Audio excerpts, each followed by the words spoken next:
Qarang, Bahrom aka, hozir mana keyingi haftada ko'rgan bo'lsangiz, men kanallarimda Airguzga qarshi Valeriy Topalidini o'sha bizga nisbatan Inter avto o'quv markazi, qolgan o'quv markazlariga nisbatan qilayotgan o'sha monopol tizimga qaytarish bo'yichaki o'zini yana bitta holati bo'layaptiki, Airguzni boshlig'i Sanjar Po'latov hozirda o'zini filiallariga buyruq berib, siznikini, biznikini, boshqa o'quv markazlariningini taqiqlab qo'ydi. Ichki buyruq bilan, og'zaki buyruq bilan. Bular hozir menga asos ko'rsatib bera olmayapti. Mana siz hozir Namanganda o'quv markazini ochib faoliyat ko'rsatyapsiz. Yana sizniki institut bilan, adashmasam universitetga aylantirildi, to'g'rimi? Namangan davlat universitetimi? Texnik universitet. O'sha universitet bilan siz hamkorlikda shuni ochib, mana hozir faoliyat ko'rsatyapsiz. Sizga ham boshda ancha-muncha bular to'sqinlik qildi, lekin hozir konkret qilib necha marta yozib berishyapti, to'g'rimi? Prokuraturaga yozyapti, boshqa yozyapti. Shu holat bo'yicha nima, qanday fikrdasiz hozir?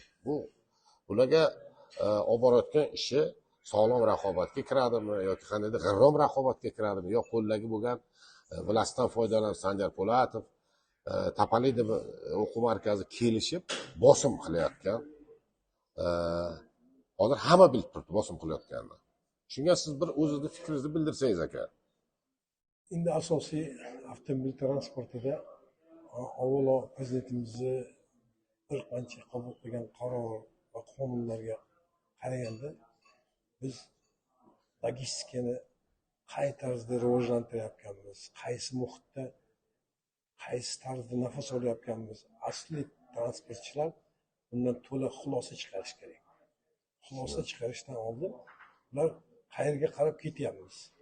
Bizda asosiy talab hozir logistikaga. Demak, bu O'zbekistonni qon tomiri deb hisoblash mumkin. Aorta qon tomiri, masalan, transport perevozkasi, avtomobilda yuk tashish. Bu asosiy aorta qon tomiri. Bular o'shani oldindan strategik rejasi yo'q. Palapatish bo'layapti, boshqa holatlar bo'layapti. Buni naborot monitoring qilib borilmaydi. Faqat ko'r-ko'rona, manda bo'lish kerak, faqat o'ziga tortish harakatida hammasi. Endi Valer akani men aytib o'tirmayman, mayli, zaslujeniy professor. Lekin bu odam agar shunchalik bir prinsipial darajada kadrlarni tayyorlab borganda edi, hozir O'zbekiston birinchi o'rinda bo'lgan bo'lardi. Hamma joyda bizni haydovchilarimizga nisbatan, o'sha reysda qatnayotgan haydovchilarga nisbatan, hattoki vazirimizgacha aytib o'tdi, haydovchilarimiz bilimi yo'q. Demak, bu yerda kim aybdor? Mayli, monopol huquqqa ega bo'lgan shu vaqtgacha o'quv markazlari kam edi. Mana endi ko'paygan vaqtda endi qo'lida bo'lgan vlastdan foydalanib sun'iy to'siqlar paydo qilishyapti, to'g'rimi? Endi bu avtotransport sohasida to'xtatib bo'lmaydigan jarayonda. Shunday. Demakki, eng asosiy mana Xitoy bilan yo'l ochildi. Boshqa Yevropa bilan talab karta. Masalan, avvalo ishchi o'rni yaratishimiz kerak. Ishchi to'ppa-to'g'ri. Ishchi o'rnini yaratishdan oldin biz bazamiz bo'lishi kerak. Moddiy texnika bazasi. Bazamiz bo'lishi kerak. Eng asosiysi O'zbekiston Respublikasi Prezidenti Shavkat Miromonovich Mirziyoyevning qabul qilgan oxirgi paytdagi strategiya bo'yicha transport sohasini, logistikani rivojlantirish bo'yicha katta qarorlar qabul qilgan 30-yilgacha. Shu orada biz shu qabul qilingan qarorlarga o'zimizni munosabatimiz bildirib, kadrlarni tayyorlash, ularni qayta tayyorlash, qayta o'qitish, bilimini oshirish, masalan, kelajakda o'sha haydovchilarni dunyodagi ko'rsatib, biz O'zbekistonni ko'zgusi hisoblanadi bular.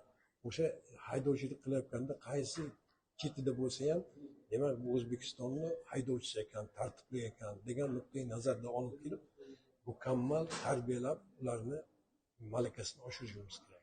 Eng asosiy buning uchun bu harakatimiz yetarli emas. Demak desangiz, bizda hozir O'zbekiston bo'yicha tashuvga nisbatan 10 mingdan ortiq avtomobil talab qilinyapti. Demak, yana nimalar?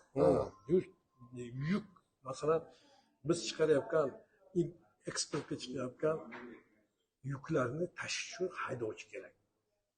Agar shu turish ketaversa aka, biz ulgurmaymiz. Haydovchilarni Yevropaga talab katta bo'lyapti. Mana Qozog'iston olib ketyapti bizdan, Yevropa davlatlari olib ketyapti. Bizda hozir sohani rivojlantirish o'rniga sun'iy to'siqlar paydo qilinmoqda. Endi yana bittasi aka, alamli tomoni shundayki, biz o'zimiz hozir расчет hisobidamiz. O'zimiz ta'minlaymiz. Airguzdak singari mana o'zbek milliy tashuvchilarini juda katta milliard mablag' aylanmaydi bizda. Biz davlatdan olmaymiz. Nimaga endi bular shuncha faoliyati davomida bironta viloyatda filial tashkil qilmadi yo o'quv markazlarini sonini ko'paytirmadi? Bu tomonini agar hisob kitob qiladigan bo'lsak, unda kim aybdor? O'zbekistonda birinchi bo'lib Mercedes zavodi qurilgan. Esengi davlatlari o'sha vaqt hali ana unda yurgan edi. Maz, Kamaz, Kirazada yurgan edi. Nima uchun o'sha zavod birinchi bizda qurildi? Hozir Man zavodi bor. Qaysi davlatda qurilgan? Qozog'istonda bormi? Yo'q. Rossiyada bordi, o'sha tugadi. Boshqa davlatda yo'q. Bu O'zbekistonda qilingan birinchi amal. Lekin nima uchun shu kadrlarni tayyorlash bo'yicha biz hozir sun'iy to'siqlarga duch kelyapmiz? Sun'iy to'siqlar birinchi sababchi bu Sanjar Po'latov. U uyushmani rahbari, biz saylab qo'yilgan rahbarda Sanjar Po'latov, Airguzak assotsiatsiyasi.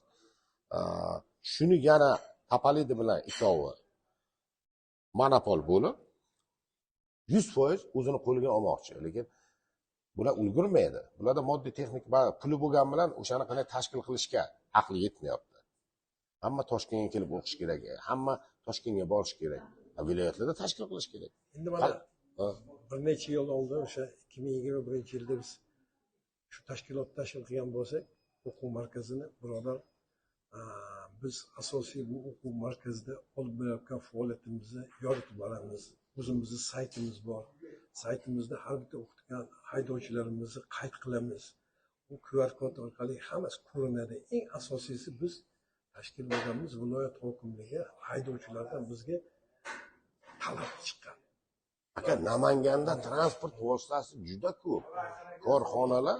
Korxonalar juda ko'p. Rivojlanish bo'lyapti, lekin kadr yetmay qoladi. Shuning uchun biz asosiy milliy tashuvchilar bilan ishlaymiz-da, xususiy milliy tashuvchilar ishlaymiz. Bu xususiy sektor bu.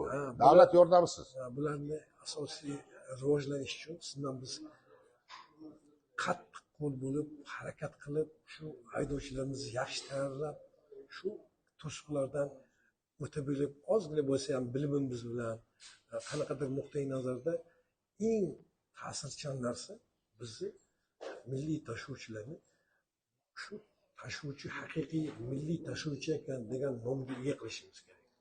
Aka, mana shu o'quv markazlarini sog'lom raqobat muhitida biz nima qilsak, shuncha tez rivojlanadi. Men vazirimizga hozir kirishga harakat qilamiz. Hozir Xitoyga ketgan ekanlar. Shuni Ilhom Rustamov mahkam o'zlariga ham tushuntirib, Ilhom Rustamov, bu nima bo'lyapti? Bu vazirlik tomonidan mana sizga vakolat berildi. Regional hududlarda butun O'zbekiston bo'ylab nima qilish kerak sizda, lekin kamanda bu ishni biz qilib beramiz. degan men taklifda aytaman. Sizda aytaman, mana Namanganda Bahrom aka, yana Buxoroda bor. Xullas kalom aka, agar vazirimiz hozir safardan keladilar, shu narsalarni hammasini oldilariga kirib, biz u kishi bilan bir yarim soat vaqtlarni olib bo'lsak, shu nima qilishga harakat qilamiz, tushuntirishga. Aynan. Men bunga qo'shilaman. Aka, bitta narsa bor-da, men haqiqiy transportchiman. Shunday. Yoshligimdan o'sha oddiy misol aytish kerak. Masalan, haydovchi nuqtai nazarda oddiy slesardan to avtokorxon rahbarigacha ishlaganman. Mana o'zimizni tomiringizgacha suyagingizda siz transportniksiz. Xonobodda logistika markazi ochib, o'sha yerga avtobaza tashkil qilib, endi nima deydi, yollanma ishchi sifatida o'sha paytda. Lekin vaqt keldi, mana o'quv markazini ochdik, Xudoga shukr. Mana masalan, haydovchilarni tayyorlaymiz, hech qanaqa narikani yo'q, hech qayerdan bizda. Eng qizig'i, Yevropada ham, Xitoyda ham, Rossiyada ham biz o'qitgan haydovchilarga nisbatan hech qanday narikani yo'q. Hech qanaqa e'tiroz qilinmagan. Lekin siz aytayotgandek, ma'lum bir shaxslarning harakati bilan eng asosiysi bu harakat hammasi vaqtinchalik. Nimaga desangiz, bularni tartibga solish uchun hali davlatimiz bor. bor aka. Aka, man qandaydir shaxslarmi ism familiyasini ochiq oydin aytaman. Bittasi faktiski bizda uyushma mana shu o'zbek milliy haydovchilar manfaatini himoya qilish kerak bo'lgan Airbus assotsiatsiyasi rahbari Sanjar Po'latov. Aka, mana sizga savol, bironta yonib ketgan mashin yo bir halokatga uchragan furani shu biron marta Airbus shug'ullanib zararni qoplab berganini ko'rdingizmi? Yo bir moddiy yordam berganini ko'rdingizmi? Birinchidan. Ikkinchidan aka, mana shuncha transport vositalari sotib olindi. Masalan, Airbus juda katta pul mablag'ini aka aylantiryapti. Bu nima ish qildi bu? Bironta mana shu sohani bir subsidiya nima qildimi? Endi u pul aylanyapti, u foyda keltiryapti-ku. Bu quruqdan quruq o'lik bo'lib bankka yotgan ya. O'zlariga masalan, hozir men Moliya vazirligiga murojaat qilaman shularni. Oylik maoshlari qancha o'zlariga mukofot yozib olyapti. Bu masalalarni ham ko'taraman aka.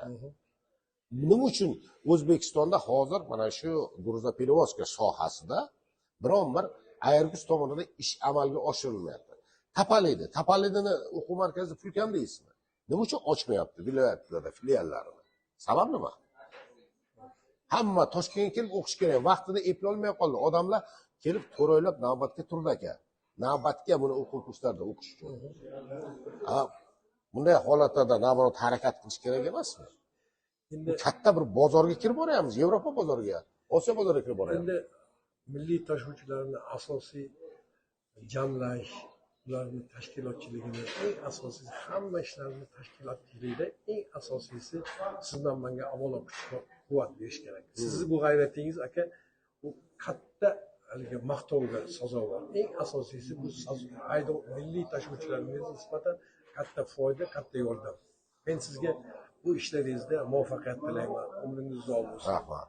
Eng asosiy shiddatingiz, bo'y-bo'yingiz, g'ururingiz yo'qolmasin aka. Eng asosiy sofdil, halol bir narsani aniq, ravshan gapirib olayotganimizdan hammasi ham Alloh taolo hammamizni ham qo'llab-quvvatlab, sizni ham umringiz uzoq bo'lib, bolalaringizni vaqtiga sog' yurishingizni tilayman. Barom aka, mana sizni yoshingizga yetaylik. Sizga Alloh uzoq umr bersin aka. Transport sohasida yangiliklarni biz hali innovatsion texnologiyalarni joriy qilishdan to'xtamaymiz aka. Sog' bo'lasiz, doim aloqada. Keluvchi uchun rahmat sizga. Sog' bo'ling. Ketdik.